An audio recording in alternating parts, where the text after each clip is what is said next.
Eh bien Julie, l'aventure continue. Oui, nous voici à Tadoussac, au Québec, au bord du Saint-Laurent, pour une journée qui s'annonce passionnante. Après un lever aux aurores, nous partons à bord du Bleuvet avec Michel et Tim du Grem, à la recherche des belugas. Dans un décor époustouflant, nous remontons le fjord Saguenay, tout en gardant les yeux ouverts pour apercevoir nos premiers belugas.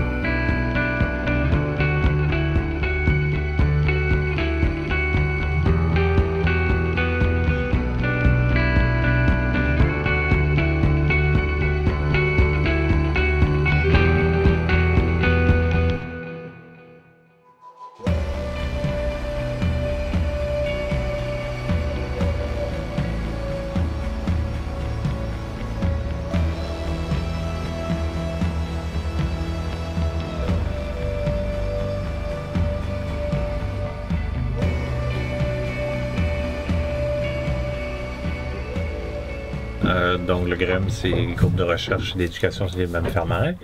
Puis on travaille essentiellement sur les cétacés. Fait qu'on a un volet recherche, un volet éducation.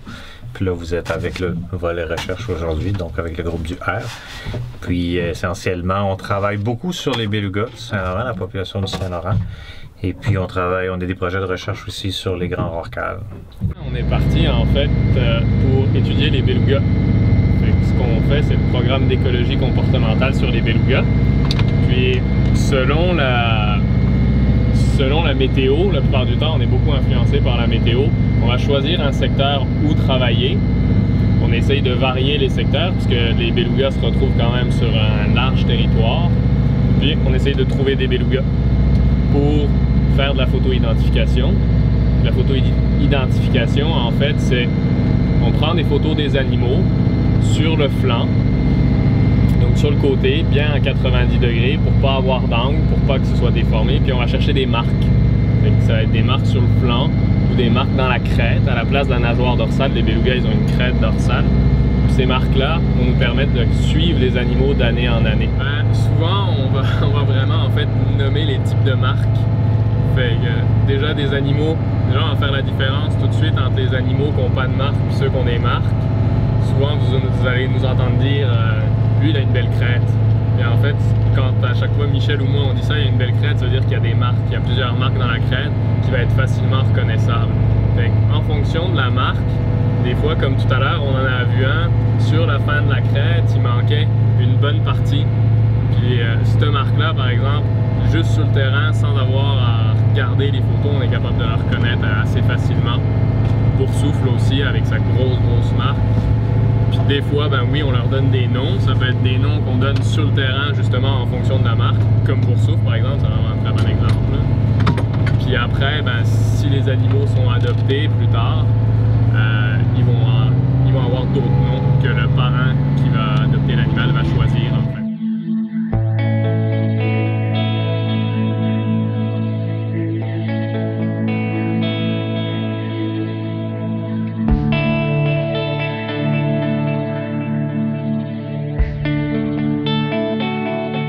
Le beluga, c'est une espèce essentiellement arctique. On la retrouve ici, c'est la population la plus au sud au monde. Lorsque les glaciers se sont tirés il y a 10 ou 12 000 ans, cette population-là est restée habiter le Saint-Laurent. Il en reste moins qu'il en restait à cette époque-là, bien sûr. Ils sont environ 900 individus maintenant dans le Saint-Laurent, qui fréquentent le Saint-Laurent et le fjord du Saguenay, entre, mettons, l'île aux Coudes, puis la côte nord, la forêt de l'Orion. Il reste beaucoup de choses à découvrir sur ces animaux. On fait de la recherche depuis quand même un certain temps, puis c'est des animaux qui ont une assez longue longévité. C'est comparable à la nôtre, des animaux qui peuvent vivre 60-70 ans. Fait que de continuer ces programmes à long terme nous permettent de connaître vraiment mieux les habitudes, les sociétés, leurs besoins en milieu naturel, puis l'utilisation qu'ils font de ces milieux-là.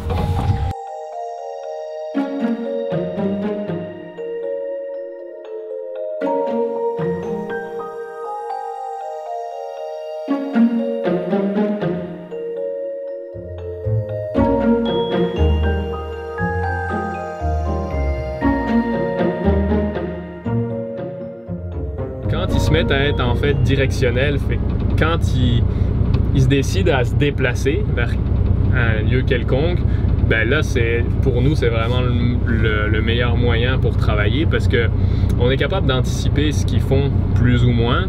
Parce qu'ils vont dans une direction. Fait qu'au bout de 2-3 observations, on voit qu'ils ont pris cette direction-là. On estime à peu près avec notre vitesse du bateau, on regarde si on est toujours en même temps qu'eux. On ajuste s'il faut réduire, s'il faut accélérer. Puisqu'il faut qu'on soit en parallèle des animaux, comme je disais tantôt, pour pas avoir de distorsion de distance entre les marques. Et donc là, c'est ça, on fait la photo des animaux, puis on prend beaucoup de données. On fait des relevés détaillés, on en fait un au bout de 15 minutes, puis ensuite c'est aux 30 minutes sur la structure du troupeau, leur mode, qu'est-ce qu'ils font, combien ils sont, le pourcentage d'adultes, de juvéniles là-dedans.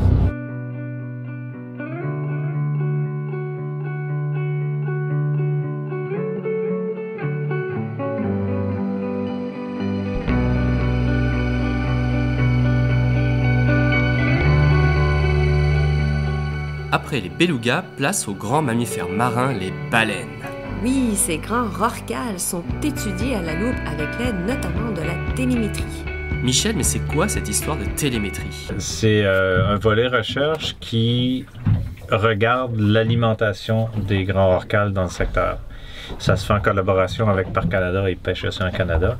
Fait que qu'est-ce qu'on fait, nous, notre partie à nous au GREM, c'est d'installer des petits espions électroniques sur les baleines. Donc, c'est des appareils qui vont enregistrer les déplacements de l'animal sous l'eau, sa vitesse de nage, la profondeur à laquelle elle va aller, dans quelle est la température des masses d'eau l'animal va aller.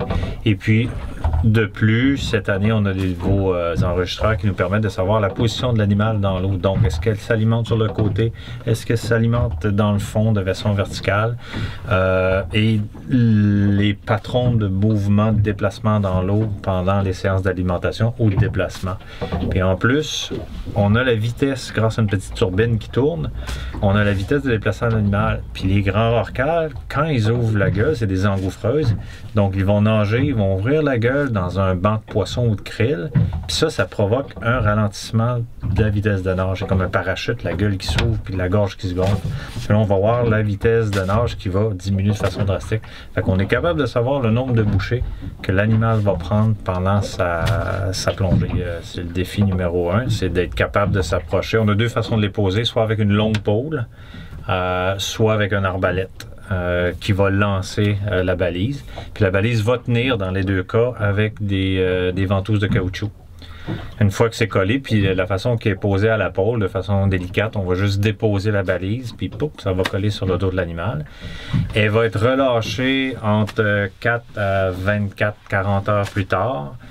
Ce qui va provoquer le relâchement, c'est un petit capuchon de magnésium qui va se corroder dans l'eau salée, qui va laisser aller la succion. Puis là, la balise flotte en surface. Il y a un émetteur radio qui va dire « Je suis ici ».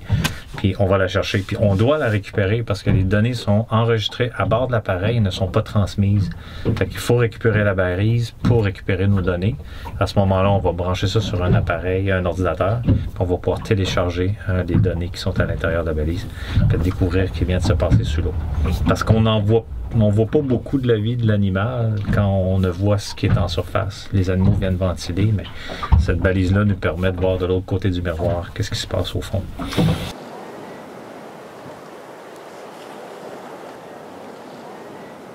Un petit côté quand même avec les baleines, puis principalement avec les belugas, vu que c'est des animaux qui sont quand même très curieux comparé à d'autres espèces là, que pas dire qu'on retrouve pas avec d'autres animaux, mais c'est surtout qu'ils ont une société assez complexe, puis c'est des animaux qui sont toujours en train de...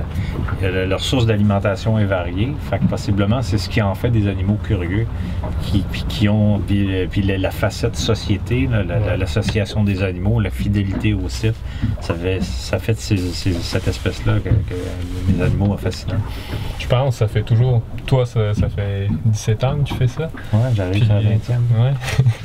Puis, je sais pas, à chaque fois qu'il y a des animaux, surtout c'est des jeunes, qui viennent investiguer le bateau, qu'on voit qui se tournent par en dessous puis qui nous regardent, ça fait toujours un petit quelque chose, comme si c'était la première fois que tu voyais ça, ou tu sais, Ou de revoir des individus Ouais. plus de façon plus large, de revoir des individus à chaque année qu'on voit depuis 15, 20, 30 ans, là, qui sont toujours avec les mêmes copains. Puis au printemps, quand la glace part, puis on recommence à travailler, puis on retrouve ces truc mouche est avec machin encore. Puis non, ça fait toujours, c'est des vieux copains. C'est ce qu'on attend au début de la saison. On a vraiment hâte de ressortir, puis on est toujours en train de se... Tu te demandes qui on va voir aujourd'hui. Est-ce que, par exemple, si on prend les rares Calabas, Tic Tac Toe, il y a 2 ans, était venu avec un veau, son deuxième jeune. On l'a pas revu depuis. Là, peut-être l'année prochaine, elle serait due pour en avoir un autre. On se demande, on va-tu l'avoir avec un jeune encore? D'autres, est-ce qu'ils vont arriver avec des jeunes? Est-ce qu'on va revoir certains individus? Il y a toujours une petite curiosité à savoir qu'est-ce qu'on va voir. Outre les données, Ouais. un petit attachement aux animaux. On n'est pas supposé. Et voilà, c'est la fin de notre journée avec l'équipe de recherche du GREM. Une sortie passionnante qui nous fait prendre conscience de la fragilité du milieu et des objectifs importants des chercheurs. Observer, analyser, informer, éduquer pour respecter un environnement fragile et majestueux, tout en maintenant une activité touristique responsable.